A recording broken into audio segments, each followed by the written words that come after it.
Maintenant, qui dans 5 minutes, dans 6 minutes, je te donne. Réflexion, impression, vous avez accueilli, comment avez-vous accueilli les remplacements du gouverneur et militaire, lieutenant général Louboya Kachama?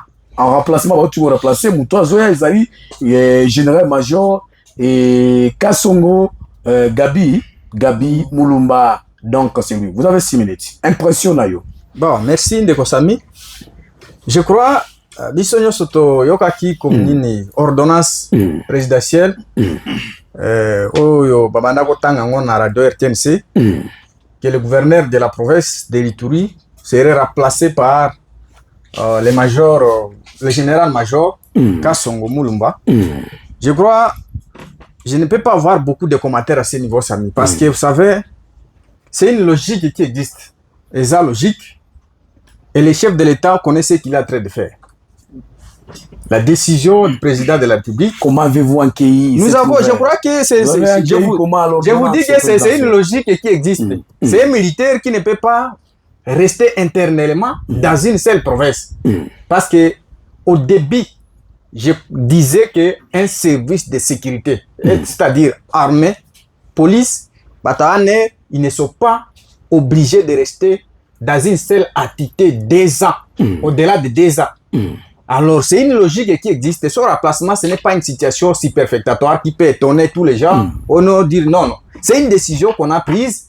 Alors, je vais maintenant donner des recommandations parce que, logique, en tout cas, il n'y a pas beaucoup de choses à faire comme commentaire. Il y a un remplacement, il n'y a pas de commentaire. Mais là, on a des recommandations, entre autres, un nouveau gouverneur à Zokoma et aussi la population iturienne. Parce que vous savez que c'est vrai, nous sommes parmi acteurs politiques qui ont combattre le système politique. Il y a gouverneur qu'on a remplacé. Ça, c'est très clair. Non, moi, je ne combattais pas l'individu. Vous combattiez moi, je combattais le système politique. Et nous avons fait savoir, et la population aussi a montré son amertume. Tout le monde avait son impression concernant la gestion du gouverneur Louboya Kachama. Tout le monde avait son impression ici. Et nous, on ne cachait pas. Parce que moi, je n'ai jamais accepté d'être hypocrite. Je préfère dire la vérité à quelqu'un en face. D'ailleurs, dans la vie, il ne faut jamais aimer les hypocrites. Il faut toujours aimer l'ennemi. Oui, c'est ce qui peut aider aussi les touristes. Oui. De mettre l'hypocrisie à côté. Parce que je vous dis que depuis qu'on a annoncé cette nouvelle, depuis hier, Ousso, c'est là qui était proche du gouvernement. Ils sont restés calmes. Ils n'ont même pas lancé des messages. C'est-à-dire qu'il y avait des hypocrites à ce niveau. Ah bah discours politique. Il n'y en a pas. Ça va changer. Je sais, ça va changer. Je vous dis que ça va changer. Et c'est pourquoi je vous dis que dans la vie, il ne faut jamais accepter d'être avec un hypocrite. Il faut plutôt être avec l'ennemi. Parce que l'ennemi, vous connaissez déjà que non, ça c'est mon ennemi. Mais un hypocrite, c'est très difficile de le découvrir. À cause de la tout ça. Mais la politique, alors, elle est dynamique. Hein? Oui, la politique. Non, le dynamisme politique. Le problème, c'est que le dynamisme politique, il ne faut pas confondre ça avec la vente de la dignité. C'est ça que les gens font la confusion. Non, moteur teki dignité, ce n'est pas confondre avec le dynamisme politique. Parce que la politique est basée sur l'objectivité. Contrairement à la vente de dignité. C'est ça le problème. Alors, message on a dit c'est la flatterie là, c'est ça, ce sont des flatteries, oui. C'est ça ce qu'on appelle flatterie. Et ce n'est pas une chose qu'on peut comparer ou encore ou bien essayer de le comparer avec le dynamisme politique, parce que je vous dis que le dynamisme est basé sur l'objectivité. Contrairement à la flatterie, ce sont des subjectivités. Donc message on a appelé ça comme recommandation à actuel gouverneur ou à Kokoma en province. Parce que population à Ituri, le général major, oui, Kassongo, je crois que population à Ituri, comme je vous ai dit au départ, chacun avait son impression. Et ça, tout féliciter. Alors, je crois que ça peut servir à l'actuel gouverneur comme leçon maintenant. Faut pas tomber dans les mêmes erreurs qu'on a reproché peut-être à ton prédécesseur et que tu puisses reprendre ça. On les reproché quoi? Non, moi je crois que la population, depuis 2021, ce que nous réclamons personnellement, moi personnellement, j'ai réclamé la sécurité. Moi j'ai réclamé la sécurité parce que la sécurité, La sécurité de circuler, par exemple, parce que je vous dis que même maintenant, je n'ai pas encore eu l'accès de circuler dans ma base électorale. Par exemple, où? Non, moi, je vous avais donné l'exemple ici à Andissa, par exemple. Je n'ai jamais été là-bas. Pourquoi? D'ailleurs, on nous dit qu'il y a... Andissa, c'est l'entité Nial. Ça, c'est dans le groupement Mabidinde. On nous dit qu'il y a une coalition là-bas, même la FP qui est avec la Codeco là-bas. Il interdisent d'autres types d'entrer là-bas. Et puis, non. Moi, je vous dis, moi j'assume ce que moi je dis. Tu es capable de démontrer ça? Je vous dis que j'assume ce que je dis. Oui, monsieur. Vous comprenez? C'est une nouvelle que les gens ont cachée, mais moi, je suis en train de le dire ici. Il y a une coalition là-bas. Je sais même les généraux qui autoproclamés, qui cherchent à implémenter un nouvel ordre là-bas. Alors, des choses comme ça, moi, je ne devrais pas appuyer un gouvernement qui n'a pas encore satisfait la population, parce que sinon, je risque d'entrer en contradiction avec la population. Or, moi, là, la politique que j'ai fait, c'est de soutenir, donc, de défendre la population. Vous voulez dire que non, au niveau d'Andissa, il n'y a pas l'autorité de l'État? L'autorité de l'État, c'est la KT. Ça, c'est clair. Je vous avais dit la semaine passée, le gouverneur, l'ancien gouverneur, Louboua, a envoyé une délégation à Andissa. Les affaires des mines ici, Bakita Kiwana, demandez à ces gens-là, l'autre, il l'avait évité, n'est-ce pas, ici? Tu allais lui demander qu'est-ce que tu as trouvé là-bas comme éléments sécurisés. Ce sont les miliciens. Alors, est-ce que si l'autorité à l'État est allée? Alors, donc, à ce niveau, la population réclamait beaucoup la sécurité et aussi la paix. Alors, depuis 2021 jusqu'à aujourd'hui, il y a des entités qui n'ont pas la paix. Il y avait des entités qui avaient la paix, malheureusement, pendant la gestion, et il y a eu les sécurités. Donc, ce que je vais demander à l'actuel gouverneur, ne faut pas reprendre les erreurs reprochées à son prédécesseur. À comme d'ailleurs, on peut faire mes recommandations. Encore maintenant, équipe Naé, nouvelle équipe. Ça, c'est ma recommandation. On a changé. Chacun est libre de dire. Je vous dis, chacun est libre. Vous êtes libre. Chacun est libre de donner sa proposition. Ça, c'est ce que moi je donne comme proposition. Le général-major Kassongo. Je vous dis que vous savez que il y a parmi l'entourage du gouverneur Louboua, vous savez qu'il y a ceux-là qui ont conduit le gouverneur à l'erreur aussi. Ils sont nombreux. Surtout sur le plan communication, là je suis clair. Ah, c'est ça. Donc il y a parmi son entourage, il y a des gens qui ont accompagné, qui l'ont accompagné aujourd'hui là où il est. Donc, actuellement,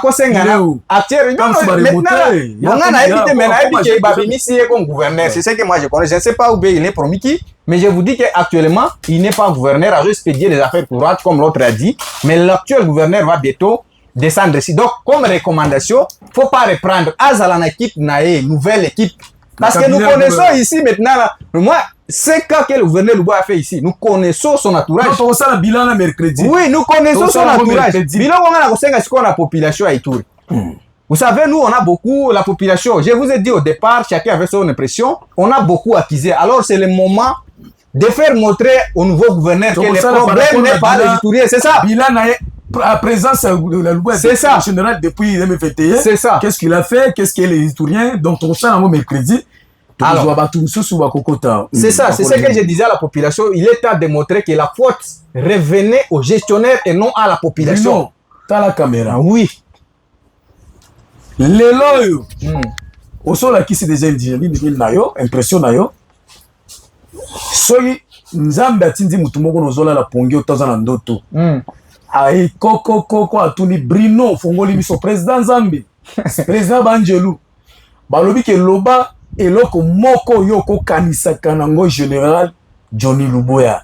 Donc, oyoko kanise, fandi bolam jogo, absas nae, ça peut jouer dans la province de l'État. Zala sincère. Mais à quel point? Non, yondo gotala. Parce que ça, il faut à quel point, par exemple? Parce que, si nous avons... Par exemple, sur le plan... Donc, si le plan nyonso, malheureusement, Samy, il faut faire la différence entre un gouverneur civil avec un militaire. Chacun avait sa mission. Non, moi je vous dis, je suis en train de vous dire, il fallait voir la différence entre un civil avec un militaire. Les militaires avaient une mission de restaurer. Je vous ai dit que il y en a nos besoins, si on monte au kitana on a dit ça. Ce qui est besoin na mutu no ana. Alors vous voulez que je dise quoi? La population est en train de souffrir là-bas et puis que je dis que non, le gouvernement avait bien fait. Non, ça c'est me mettre devant un défi. Donc, sur le plan sécuritaire, je vous dis que sécurité. Parce que même si le mercredi, vous allez organiser l'émission. Oui, non, je vais organiser. Ça sera sur la sécurité parce qu'on ne peut pas évaluer un militaire ici, le développement. allons d'abord sur la sécurité d'abord. Parce que c'était ça la priorité. On a discovery pas. On a discovery pas avec le développement, mais tout qui indique la sécurité parce que c'est ce que le chef de l'État signalait dans l'ordonnance. Très bien. C'est ça. Merci Bruno. Voilà, c'est ça la sincérité. La tournée en besoin de Chindi Banjel. Bon, qui moutou. Honorable Bati Manganga. Question na yo par rapport en attendant que semaine prochaine total la bila par rapport na présence ya donc ya général lieutenant Luboya donc général Luboya depuis 2021 2026 tokotala ba réalisation tokotala biloko nyonso iloko tokotala ngo mercredi on va réfléchir depuis 8h30 12h mais impression les amis. Eloko liboso na koloba nous sommes censés gérer jour. Alors lelo général Luboya azalaki nommé comme gouverneur à province et tour gouverneur militaire. Lelo même mutu oya nomaki il a jugé bon il a correlevé la fonction. Alors il y a un militaire. Il a toujours dit ou soit ici impression na ezalaki indignation il y a souci. Moi personnellement moi personnellement na se posa qui question pourquoi correlevé comme makaka militaire mususu parce que na kanisa ki sta mususu tango ordonnance ezotangema bako requalifier état de siège pour promesse ba pesa biso ndeto banayi kozela nous on pensait qu'on va requalifier c'est que on a juste changé le gouverneur impression donc yo pona yo na zala attaquer patriote neko zaki na Ituru za kobika oui neti ngana maneko bika départ général zala c'est sûr départ général la population te ngana banga population te ngana zolo ba fait o eza correct départ ya gouverneur Luboya pour la majorité à peuple iturien et puis si bango neti moi regret donc c'est le sondage na yo sali c'est le sondage on ngana sali yo moko mona depuis lobby ordonnance etangemi au monde que ville community matanga ekoti na mboka non ba tozo sala na mona Ituro toza na système matanga veut dire quoi matanga veut dire quoi matanga veut dire quoi matanga veut dire soki mutu azalaki mutu amabe mbele bo moni batu babimi na balabala ba passer la cortège moni ata mutu moko. Moi, je pense que ça aussi, les gens peuvent tout dire de gouverneur Luboya Kasha Badjouni. Nazana ba point oyo jamais na Lobako, il a mal géré la province de l'Ituri. Il a très bien géré parce que place à Kuta Kibiso. C'est là que place na senga na batu souvent. Tango za gestionnaire, au Kuta Kibatu na 2%. Au Memi Batuna 8%. Tu as fait quelque chose. Comme ça qu'on fait. Tu vas partir tête haute. Que au Kutaki Batuna 2%, aux hommes ici Batuna sont à 0. Les journalistes d'investigation, Zoua Micro Nayo, le général Luboya a trouvé la province de l'Ituri. Comment? Parce que là, on va maintenant parler de ça. Parce que les autres, on compte à la bilate, bilan à tomber à mercredi. Alors, c'est que moi, j'aimerais dire. Place oyo avinanga nazana point moko oyo avana koma ya recommandation wane koti libela na recommandation na bandi ya liboso eza onde ko Bruno utepe kolobao to banda kolobango na plateau oyo eza lelo te et puis moi j'avais même dit ici général Luboya les jours où tu vas partir tu partiras seul mais bato bazo iba bato bazo gérer ma baisse manayo s'il vous plaît bandela biloko moi je l'ai toujours dit la plateau bandela biloko wana général Luboya lelo yozo sala musala bato mususu bazo iba simanayo o bazo gérer ma baisse o bazo sala ba anniversaire amasi na bango ba million ba champagne zo ba kotika la kao mais ça c'est trop mais yo kenda kayo moko mais c'est que na ko sa général Luboya okay neti militaire neti lobaka oza kasha makoyo okufa neti koi okay neti militaire c'est que tête haute eza la reproche o bako peso te que non yo za ki soda oyo osala ki busala malamu te eza te attaque militaire oye okuta ki biso atozo bimata 10 mètres na ville te lelo tourne non on va parler malgré que ba pe balobaka toujours eza processus qui ne ya kaka te boy pas qui ne continue. Il faut qu'on a tozala ki wapi, to komi wapi na tozo kendo. Donc total rétroviseur. Oui. Alors par rapport na on de la koloba. Recommandation na liboso. Na mutu azoya. S'il vous plaît, bilo mo beta ki wana nazo talo na miso. Ouais. Ma beno soko zo solo tala ngate. Tu vois la tala pour la population ba. Bon, tango recommandation. On a tala ngana beto. OK, beta, non, je suis ngina tuna yo. Yo tu beta biloko moko. Obeti biloko moko lobi par rapport na bateau yo. Bazaki entouré ya chef. Ouais. Bazaki entouré chef. Bato bazalaki bambongo parce que ça s'est fait. Les amis à niveau national, les gars wate. Ba cause la wana bazo protéger, bazo sala magamu susu. Chef ako protéger à cause de la zoé bato to zoé ba tam su chef pe ba kokoto mabe à par rapport à entourage. Bato ba koki ko inayo pe par rapport à entourage de sali ke ba ini pe yo. Bato wana votre crête c'est quoi? Ozo bangela ke non Baba a déjà pour le numéro muto déjà bango batika la wana. C'est ça ce que vous avez problème n'angeza simple mon frère. Batika la susu bango wana. Est-ce que yo on dit moi je suis un élu de la ville. Présentement na casquette à gérer, je gère tous les conseils communaux de la ville. Mais ngana sengo audience na gouverneur qu'on puisse bloquer ça. Vous trouvez ça normal? Non, je vous donne l'exemple. Je vous donne l'exemple. Moutouaza par non écoute-moi. Moutouaza par exemple chef et à service. Alinga mon gouverneur APC d'information APC d'information les cas wa ngande na ko soki o moyi o ko mona gouverneur le peuple je l'ai toujours décrié ici. Alors yo nani général Kasongo o azoya général Kasongo Mulumba eloko liboso na kosenga yo toilettage ya cabinet ya gouvernement. Non. Non, là je suis clair. Là je suis clair. Pourquoi je le dis? Pourquoi je le dis? Parce que ils ont un niveau et à coûter déjà. Présentement, ils ont une base ils ont déjà établi.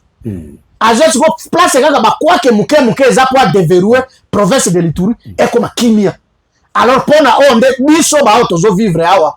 Tozo la kisa ba place ba problème wana uta. Siko ya goyi baba makam ndenge ni soki ala sali toile ka ngoli ba. Akoyeba parce que tous les données a kozwa ngo. Oza prépona ko se ba donner. On a kosenga tango deuxième recommandation ngeza tango koya il faut consulter tous les couches. O consulter la ba couche nyonso ya province. Donc société civile. Simanango vandi o sali analyse na yo.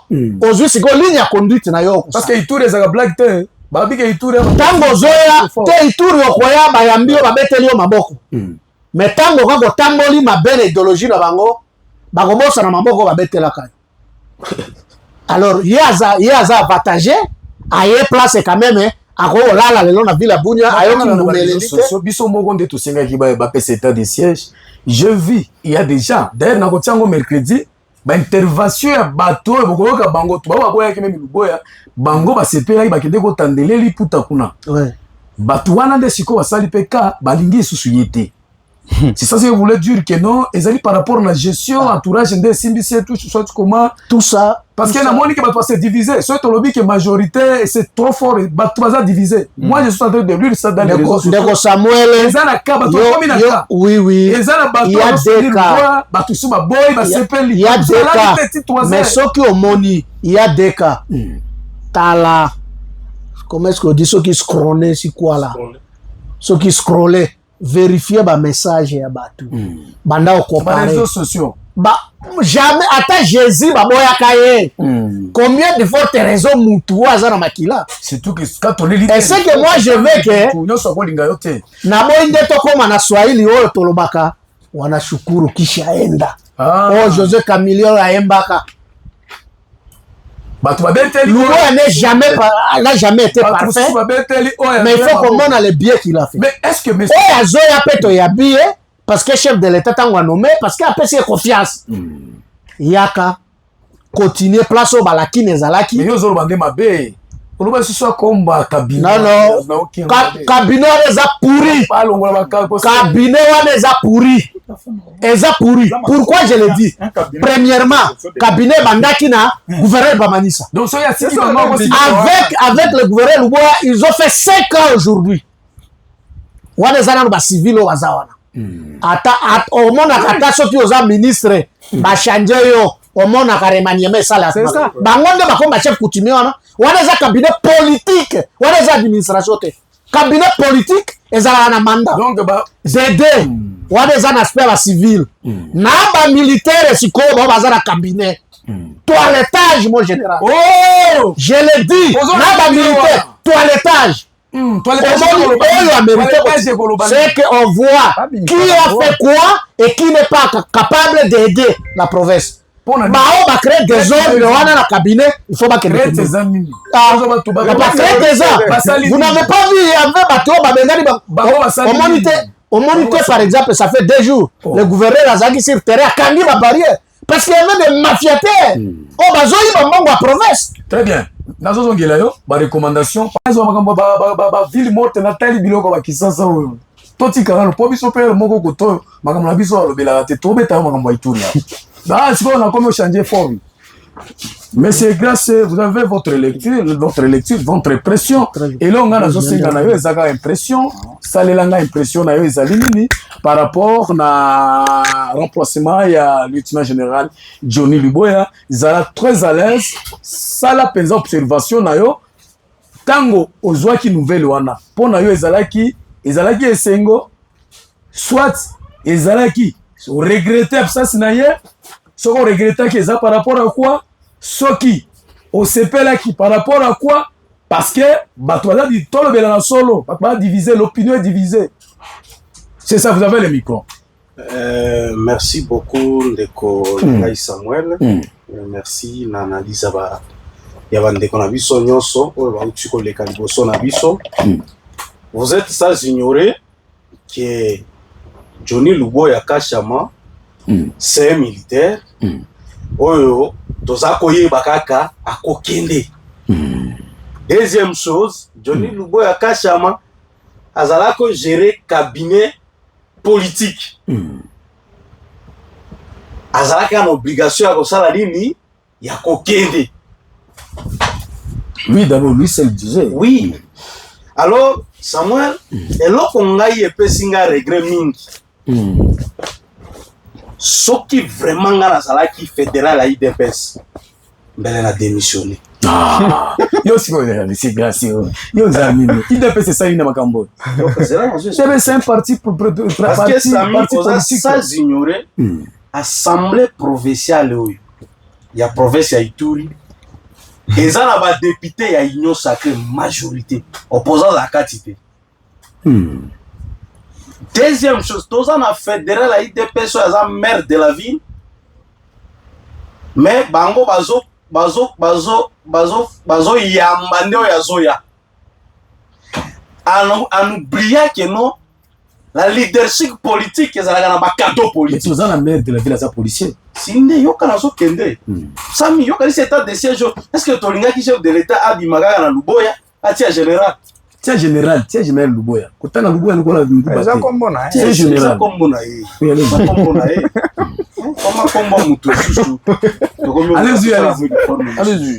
Est-ce que yo zangi ko président que topi mai pas général Luboya to son pas général. Na parti majorité à député, oyebi que no pouvoir à militaire. Ils ont verrouillé d'abord politique à la civile. Comment ça? Mais oui, tous en accepté. C'est clair. Tous en accepté. Les abattoirs IDPS, les abattoirs, les abattoirs union sacrée. Ils ont tout ça, on dirait comme une arite, on dirait toujours que les IDPS vont accepter. Ils ont accepté. Mais la kawa. On dit bah au Sénat, c'est non. Alors, Sami, ta et coquille pour la générale Johnny Luboya Kashama. Même Moutoué, oyebi ngai lelo na kolobango sincèrement. Johnny Luboya Kashama, d'abord ngai neti fiso na la mugaga na ville pe na lali la na ville. Johnny Luboya Kashama na ville, Johnny Luboya beaucoup fait dans la ville de Boulanger. Oui. En tout cas pour moi, na oki jamais au salarangoenga. Sur le plan sécuritaire, sur le plan développement, sur le plan sécuritaire parce que vous êtes sans ignorer que na ville watu wazao tambola na mutu ya batu. C'est ça sécuritaire, il faut payer sa valeur na maire de la ville. Vous êtes parce que ils ont n'a contrôler na commandant ville. Comment ça ça commandant il de la paix s'il vous plaît. Comment ça ça nga outrage ça. Tika na philosophie na nga wana ka. Oh na kiolo bawa il y a risque na outrage. Non. Kende ça l'analyse par rapport impressionnant. Vous êtes sans ignorer que la ville oyo ba marche za kozala tout moment ba commerçant na biso za kozala ba victime ba biloko ebele. Mais le gouverneur militaire a s'efforcé pour stabiliser ville, pour moderniser ville. Pour ça, ngai na kuti ta na ye koki. Akende na kimia. Mais loko na kosenga na ye. Akende na bagage ya batu na ye tout. Non, grâce à Dieu. Bien les amis, ça. Parce que Sami na ça ka yo ça bino. Ça na émission moko wa. Vous ne voyez pas que besoin de Charlemagne. Non. Na lobela ko émission moko. Ba ça bino nini? Bakoki ko nommer d'ailleurs nazo informer yo. Ezala ba conseiller mususu lundi na okendo déposer plainte likolo la bango officiellement. Non. Avant bazo sala ba ko bando sala remise na batu mususu plainte zo zelaye. Ya nini par exemple? Na ndanda na yebi. Donc là ba biloko pelé to za ko bombango parce que le régime ezalaki na bazaki na pouvoir à tout. Mais aujourd'hui ce n'est pas le cas. Mais le régime est changé tête. Le régime est changé parce que muto za na décision rési. Azana changé déjà. Yo a aucun lo bana bac central à Ituri ba lo ba aucun bisambo. Na moment to za la kati. Azo décision te. C'est que na ko bimisa mbongo wana te. Dès que moi ko bimisa te ko lobela que non auditeur kangala te. Mais bino bozo reprocher na entourage na nini? Sami premièrement. Oyebi entourage oye memi gouverneur na cao. Comme c'est la communication ça. Oui. Non. Ça c'est vrai. Comment c'est la communication et accompagné excellence Johnny Luboya tina cimetière. Non. Là ça se retrouvé aujourd'hui. Pourquoi? C'est directement une recommandation dans ça na oya zoya. C'est ça. Sami eloko yambora Ituri. Oyebi phrase akoloba. Biso ba Ituri to linga ko yamba. Tozotala c'est faux. Ituri de nature. Azalaka mutoyo, azana esprit accueil. Mais le mal est que déception yaka na place Ituri accueillir mutu. Comment? Même ba guerre ethnique to yoka ibandaki na biloko kwa. Bayambaka X ya bandio décevoir Y. Sami oya ye. Donc il faut la rassembler. Oya ye loko yamba ko sala a nettoyer système oyo zalaki a ko diviser sur le plan communicationnel. Là les gens étaient tellement divisés. Donc Luboya soit zalaki bon. Général ezakate. Non. Ngana kenda na makamba soit nini te Sami. Chef watika la ka chef. Oui. Tout ce que aux osala na Mkongo chef.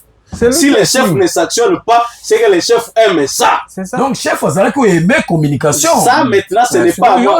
Parce que je n'ai jamais été dans cabinet wana. Natika n'a jamais aux la membre à consultation, membre à cabinet wana. Mais ce qui est vrai, oya koya à réunir dans tout ça. Nous les Ituriens nous sommes divisés. Oh, non non, belle biso tous ça divisé. Et puis, ils ont une méthode politique à règne. Qu'est-ce qui fait que nous yo moni voir la forme nyos ni les ola qui sato lobi que tous a divisé mais non mo zo bango na groupe si mo lobi eza na groupe batu mususu bazo sepela départ à Luboya batu mususu bazo le est-ce que za bango de ba diviser biso yoka Sami est-ce que yoka ici communication za ko sala za communication naturelle si on te dit de ya ko toiler likolo communication za ko salema yoka ici za communication ko réunir ba est-ce que communication ko le kasa chef foyer ba non Sami kuna na zakati te ndena yebi que non wana za parmi ba source memi chef tout droit na place chef à se retrouver parce que chef soka omoni le tingai na peso exemple soki na yawa na lobby que non jeunesse na biso et fingi par exemple Bruno na comme ça na Bruno on a jeunesse na biso que cordon ça vient qu'on nettoie en côté c'est qu'il aime ça. Je suis son enfant. Ayo kotre ngote toi. Na eko solo la maloba ya mokonzi nanga. Soki afanda ki kimia seki ya sepela kinango. Bon Sami kokot sanga kuna mingi te. Mais ce qui est vrai, réfléchir. Ce qui est vrai, communication wana. Ata bino bozako lo beza ba espère. Mais moi je disais non. Pourquoi Sami? Omoni ya zoya. Nous les Ituriens aujourd'hui nous sommes divisés. Et ça la méthode politique qui va nous soutenir pour gérer malamu, il cherche à diviser les gens. Pour se maintenir. Voilà la force politique. Ce que je vais demander... de diviser pour moi, ce que je demande maintenant pour nous les Ituriens, est-ce que Tokoki jamais qu'on fasse dans la mesa na biso peto réfléchir? Pourquoi dans notre province Kakande Batinda Kabafena? Qu'est-ce qu'on a fait? Pourquoi tu mérites qu'un pouvoir royauté? Ça, ce sont des questions qu'il faut que biso et tout le temps peto. Pour la ligne, tu as victime, il y a plusieurs cadeaux politiques. Nomination ministérielle. Couchez-moi. Pouvoir na biso ya province. Un étranger. Na Nord Kivu, Atomona Kikao, bah nommé fils à Nord Kivu. Est-ce que nous n'avons pas de généraux là-bas? Bah fils à Itour. Ils sont à Itour et fan dans la mesa. Mugini le kokwetu. Na si etunyo tutajenge mugini. Na si etunyo tutabomola imu. Mais c'est grâce Danjani yozali ko tala kati makambo wana ceux qui par exemple ils a batu mususu bazo sepela batu mususu bazo sepela danger zate pourquoi Sami Johnny Luboya ata batu bako mela champagne le colonne namna lingine sa batu serpe ba fanda kimia kuna tolo baka makambo kati ya biso yo serpete. Mais ce qui est vrai, Johnny Luboya fungoli biso mwa miso. Nyoso akoyaka sima Luboya. Oui. Ah déjà. Azana droit kosala musala. Parce que tokotike les jouer.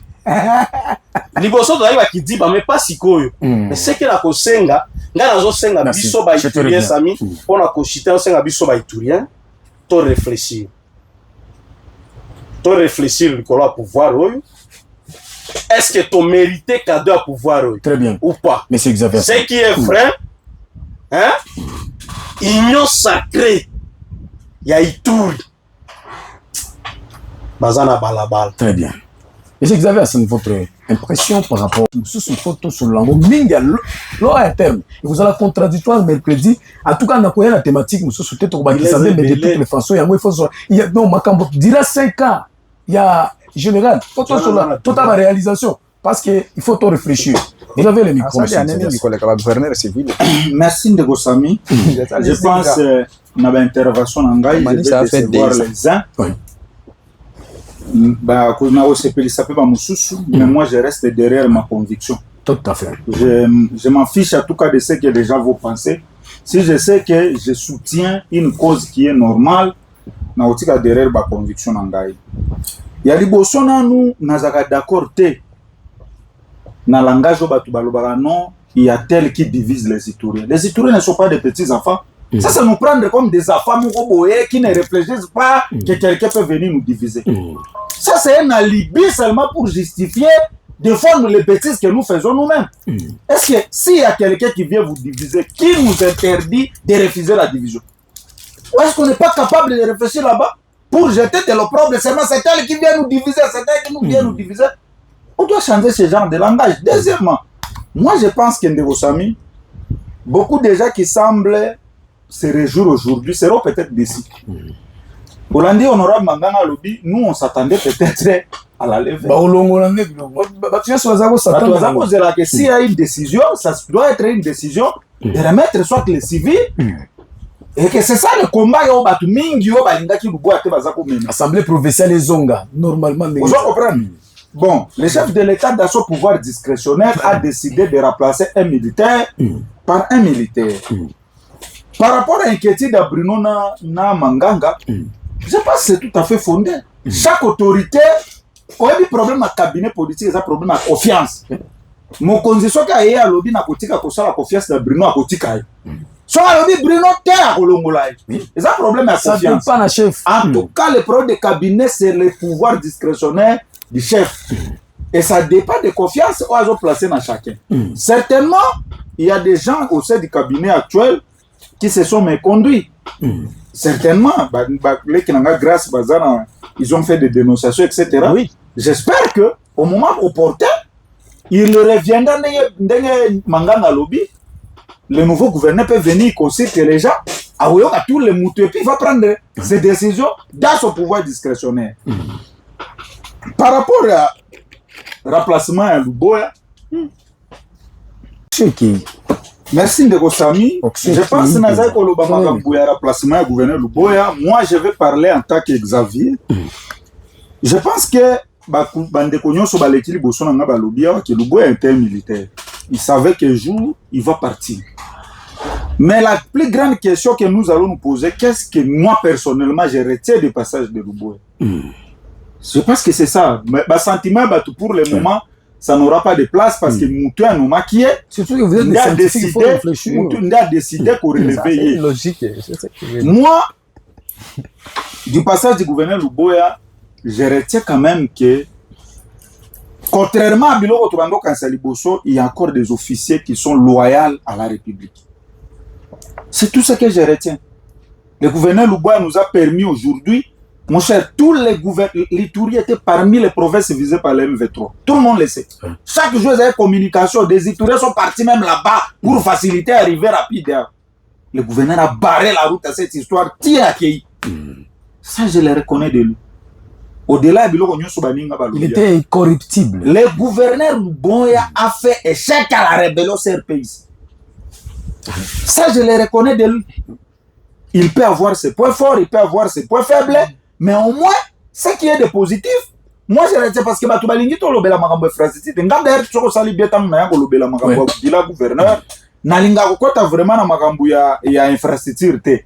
Nalinga kotika na mingi na makambo ya sécurité. Manganga brossé à tout ce que le gouverneur a fait grâce et paix. Bruno Pay, d'un côté, il a dit. Alors, moi, mon problème se trouve à quel niveau de Kosami? Mon inquiétude maintenant. Pour ça, poser ma inquiétude, encore personne ne voulait en parler. Personne. Inquiétude à Liboso Ezali que même le nouveau gouverneur, s'il arrive, tant que le système au niveau national ne va pas changer, on va le critiquer dans 3 mois ici. Pour que vous amenez Jésus sans moyens, sans effectifs, ça, il ne va rien faire. C'est pourquoi nous devons nous attaquer aux vraies causes du problème. Les causes n'étaient pas... moi, je dis, les députés nationaux, il fallait nous bailler de Sabiso avec toute franchise. Mbongo et combien... Tout le monde n'a pas de spéculation. Il devait venir nous dire que non, Luboya a échoué parce que Batindela qui est au tas de millions, à 5 au tas de millions, va faire ses nyons. Non, non, moi je reste dans cette réflexion. À 5 au tas d'effectifs, ça va faire ses nyons. Mais il a échoué. Dans ce débat-là, comme on a vu sauter, les gens se déversent plus dans des réactions partisanes, sentimentaux. Parce que dans l'Ingi Ote, il faut Akende. Parce qu'il y a Sala Kingabu, il faut Akende. Parce qu'il m'a refusé ça, il faut Akende. C'est le droit de tout le monde. Mais bien sûr, c'est de notre droit de rester objectif. C'est-à-dire, le nouveau gouverneur qui va venir, il peut être de bonne foi, comme Luboya l'était. Sans accompagnement, sans moyen, il va rien faire. Il va reproduire les mêmes choses et on a le risque même. Ce qu'il y a, je dois faire la table rase. Il a trouvé des bases. Qu'ils viennent seulement réactiver ou bien ficeler là où ça n'a pas marché. Mais ce qu'il y a, parce que c'est ça le problème avec nous les Congolais. Ce qu'on a pouvoir et l'Ocaliboso, c'est d'abord tout ce que mon prédécesseur avait fait, je mets de côté, je révate la roue. Et les risques que moi je crains, c'est que tu revenir dans la case de départ. Ça, je le crains sincèrement, sans hypocrisie. Comment? Non, ça veut dire que ce qui est loi il n'a pas d'appui. C'est là où j'interpelle Kinshasa. Le nouveau gouverneur qui vient, je l'ai écrit d'ailleurs, je l'ai dit, ce qui est du côté de la République, parce que nous on soutient ce qui est bon. S'il est du côté de la République, on va le soutenir. De la République. Ce qui est makambo non, abandi il faut ce qui est koyoka soki nini kuna ye wana sa yoki bato parce que des grandes célébrations ngana moni na Kapala, ça me pousse à me poser des questions parce que tous les rebelles se sont réjouis là-bas. Certainement, je comprends peut-être qu'ils se réjouissent pour Mouto Babando Lingate accueilli. Mais à la tête ils vont se réjouir parce qu'ils auront maintenant un collaborateur. Ce sont des militaires. Lui aussi est militaire. Ça, je suis en train de l'interpeller. Nous ne voulons pas de revenir à la case de départ. Le général Kassongo qui arrive, bienvenue à lui. En tout cas, ils sont l'idée d'opinion comme des républicains. Et si quand on dit qu'il y a l'intérêt général de la République, on va les soutenir. Ce qui est important. Et là où on trouve que ça ne marche pas, ou bien ça menace la sécurité de tout le monde, tout cas, mais est-ce que est-ce que ça a changé quelque chose? Moi, je parce qu'on a changé l'individu, la personne, non le système. Ndeko Sami, une fois sur Bosolo la politique à Kinshasa, j'avais dit, si les députés étaient sérieux, ils devaient commencer à nous dire, l'état de siège avait besoin de 10 millions, tu peux ça 10 millions wana. L'état de siège avait besoin de 1000 militaires, tu peux ça 1000 militaires wana. L'état de siège avait besoin de 100 000 armes, tu peux ça 100 000 armes wana nde ba kokite ba échouer. Donc les députés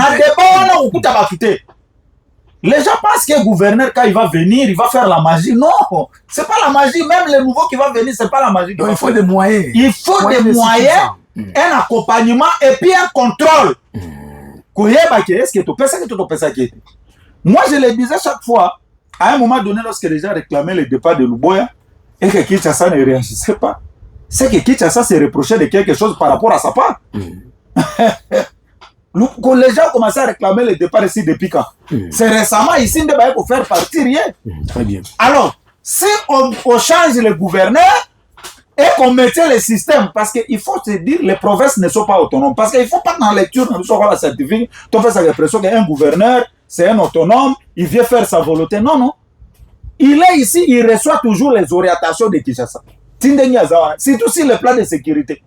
Il aura toujours des orientations de Kinshasa. Très bien, merci. Alors, je suis en train de plaider que le nouveau gouverneur qui arrive, au-delà de tout ce que Baninga va lobby, que Kinshasa puisse mettre je rentre encore si je suis toi. Moi, si sous ce discours, je n'ai pas d'effectifs. Oh, je n'ai pas de moyens. Oh, je n'ai pas... Parce que c'est le même discours. Kinshasa devait faire un effort de résoudre aussi la cause. Très bien. C'est-à-dire, ce qui Moutoye a sali des besoins, le gouverneur qui va venir à dire que j'ai besoin de 100 millions de dollars, j'ai besoin de 10 000 militaires, j'ai besoin de 500 armes. Ça y est.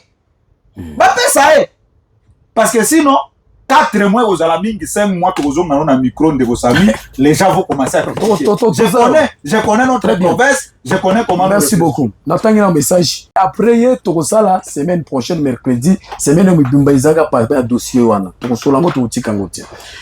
Xavier Atika Lokuta, dossier général Yavu Tolandi, il n'y a rien dans les dossiers. Le dossier est vide. C'est de jalousie pour cet officier. Tozolanda. Pe na chiwewe tukuyeba nini pe ezakati. Est-ce que on a fermé encore l'aéroport? Non. L'aéroport est déjà fongoli. Il a déjà soit fongoli, il a déjà pour les dispositifs sanitaires ndé ba renforcer en makasi comme pour les keke batuya Luboya souci fort Xavier. Ah. Xavier a sali ce il a sali lecture na ye. Aïe. Mais effectivement, j'ai un grand souci. Ah, vous avez un souci sur l'intégration. Mon cher ami, moi je vous dis, je n'ai jamais vu un officier comme le général Lubo. C'est ça la sécurité. Surtout sur le plan de la loyauté pour la République. Je n'ai jamais vu. Donc, départ à général Luboy, au tigre n'a souci. Je le regrette. Très bien. Je le regrette. Très bien. Yango répondre au balaboko, il y a tic-tac. Bongo nde ituri toko bongo, toko. Faut tous aga polele hypocrisie, on a, apa, te, to bongisa mboka. Boy. Bongo nde to bongisa mboka na biso. Vraiment courage pour Xavier Hassani et Grace Mbala. Bienvenue et tous les politiciens qui fait le vrai politique, toujours grand auditeur de l'émission Isaac Block à partir d'Ngoyi. Batuango ina pesi no bote pekuna. Bonjour Isaac Patrick na Copox. Patrick na Copox sur le bisunene. Ozo commandé mingi. Bonjour batu lokola ba Brino na ba vie lokola Anecho na batu ya ba opposition oyo bandimaka batu te. Na yebi te soki ye Brino akonti makanani comme gouverneur. Papa Luboya asali mosala na ye très bien. Affaire eza entourage na yende esali ke akende vie Sami.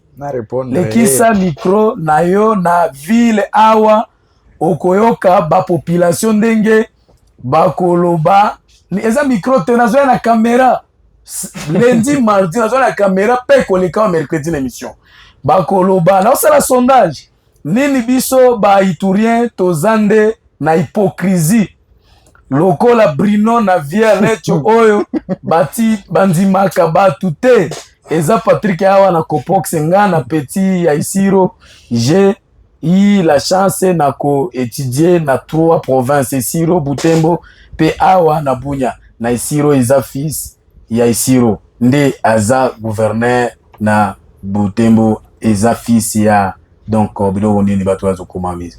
Moi Moses Ngesera, je regrette le départ de Luboya, mais nous allons soutenir aussi Kasongo. Nous sommes déterminés. Wana Ngesera kosala banderole. Déclaration de la ozela. Ngesera ozolukayo. Ngesera na olukayo. Ngesera kosala banderole yawa. Mutu azoya. Chentu.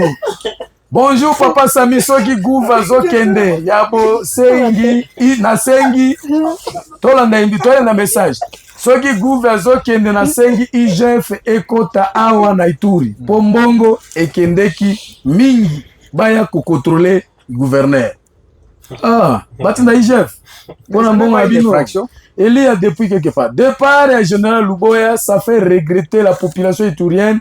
Bon départ et Dieu de nos ancêtres sera avec vous. Bon, nakotia ganon samedi et vous allez atteindre libre départ naï. Mais ko finga te lobaka ga ndenge ni nozu yango samedi. Je vous promets déjà. Mercredi ezali bozoza ko sala analyse mercredi bango. Population il faut plus se prononcer. Bonjour Papa Sami a regretté Luboya makasi malgré insécurité oyo Brino a lobby mais ngai etake iturien na remercier général Luboya na musala oyo asali par apport na batu mosusu kobandana Auchai Pelembaka ti na Petit Suisse Luboya asali et aza le premier na batu wana tout voilà pour les acteurs ngai na kotia bino peuple faut solo la baloba eza mission du peuple batu bazotambolela goudron nanu ekauki te ngai pe na lekaka kuna mona kaka te c'est goudron ndenge nino par exemple goudron kote esalaka veseka ngai fona loba goudron esala veseka lobike batu bandi kotambola na ekauki nanu te bapesi autorisation c'est normal comment ça okomatela biloko ekauki bonjour tosepeli na nomination ya gouverneur mais a travail makasi koleka oyo ya liboso po azwa 8/10 po ya liboso azalaki na 7/10 donc il faut matin comme na 8 ce monsieur qui a parlé avec la sagesse akuti déjà il faut ça la biloko po ba ituria ba matata po ba boyo za mkolomoko je connais cette province tokoki kosepela pona kokende ya Luboya mais komboyo mulumba wana ekoloba mingi ezoloba mingi mulumba ezoloba mingi kala mingi te te tika biloko wana yaza congolais soki aye to travailler to tika biloko tala manga ba kombo wana izo kitsa biso na se sala lecture ndenge mususu ko sala manga ba tribalisme te nga ko linga ngote voilà Brino na Kisembe mingi par rapport parce na ebiki bozala matière par rapport na ba réalisation na ye donc toko comparer toko tala pe arrivé na ye depuis 2021 tokei ti na présence na ye awa to bandi tango agression bandaki ya 2017 ye ko koma 2021 e bandaki boni ya koma awa toko tanga pe nani akendeki ko plaider kuna biloko wana Tomando tala bandani bakenda kosala démarche état de yao parce que tokoloba te que non nous tomama nous wana tozolinga te tokotala pe bandani toko exposer yao bandani basengaki yango awa mercredi oze émission du peuple à face toyebani na mboko mutoko ngai to samia za kuya aolo balingala nana lobeli obu je suis le fils du terroir nakobi makotoyo natamboli nde mingi nakobi makoto na muzipela na yebi nakobi mana foyer place to ndonke ndoluka manyonyo kuna ndengeni c'est ça nakobi ma muzipela boye na yebi histoire ya mboka na yebi mboka moi je suis fils du terroir biso na ba Xavier bazali bato bako So bien mettre la même histoire na ba notable mboko. Parce que na Bangkok koto. Biso to zaïba garçon sayo. Je pense que va toi citer sayo bima boyebinga. Muto kubangisa muninga zate. Mingi na kuti bato azobangisa na na mboko. Iza bato bayesima bitumba 2006.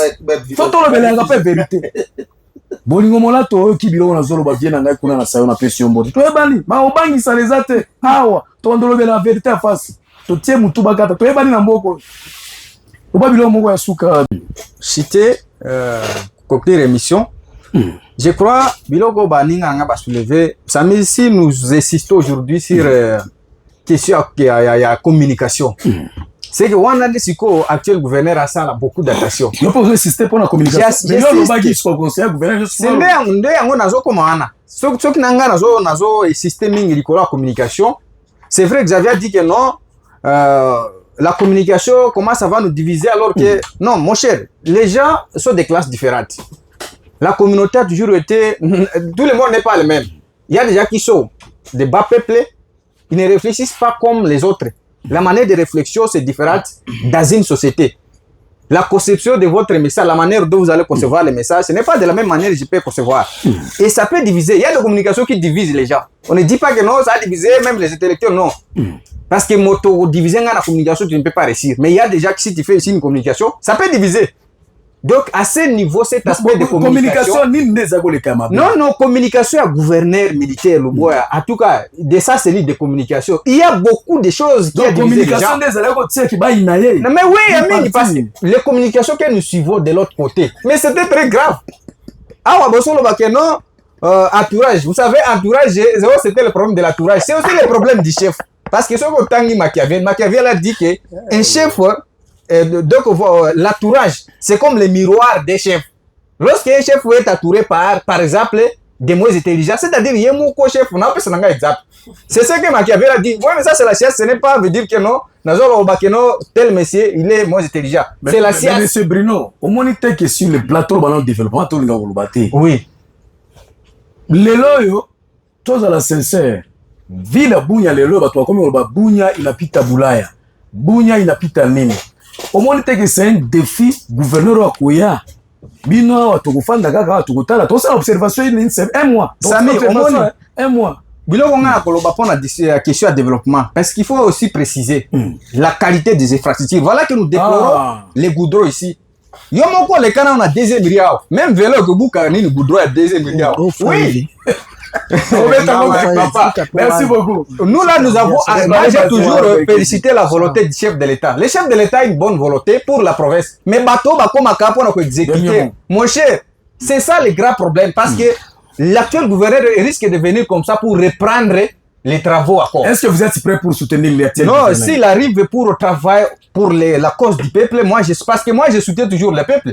Ce qui est à l'assemblée, d'abord il faut ayoka couche mobimbanam. La partie prité. La partie prité, c'est pourquoi nous disons il faut radier tous les conseillers qui sont là-bas au gouvernorat parce que bango, mosala bango ezala ko bloquer bato motonyo ça na proposition malamu ko pesa gouverneur ba bloquer wana. Donc ya bango ezala ka bango ne ba pesa conseil. Alors à ce niveau, les nouveaux gouverneurs bengana ba conseil wana nyos.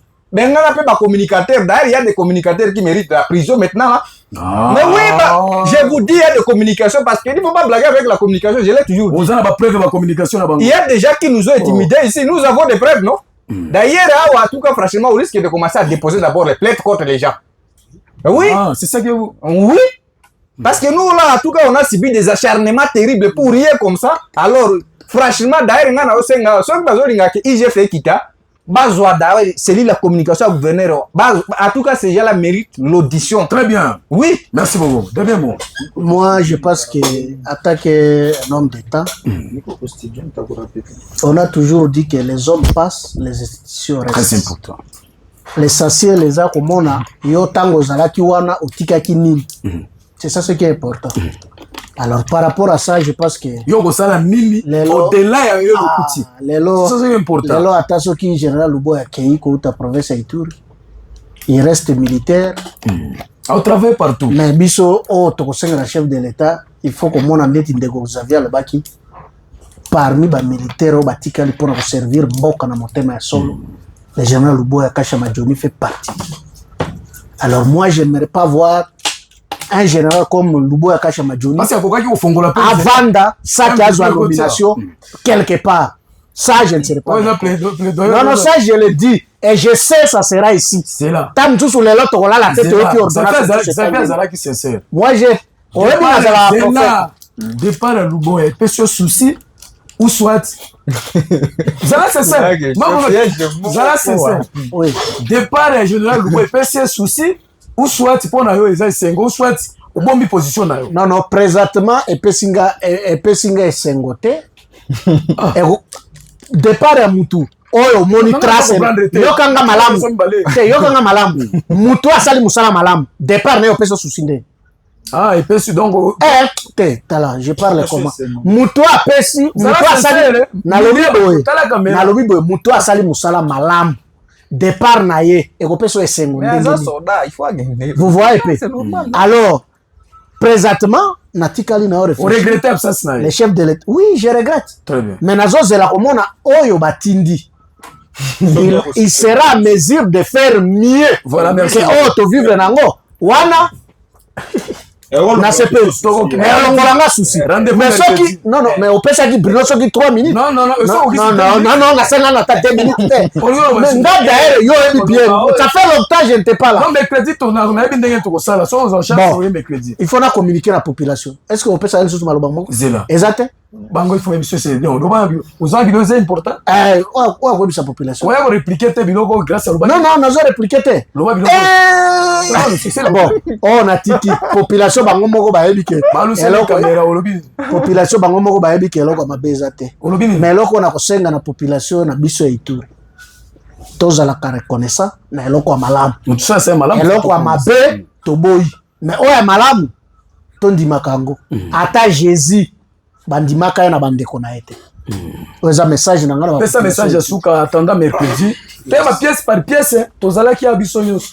Merci beaucoup Ndeko Samuel. Le gouverneur militaire Johnny Luboya lelo azali susu ya province na bisote mais atikali militaire ya république zolanda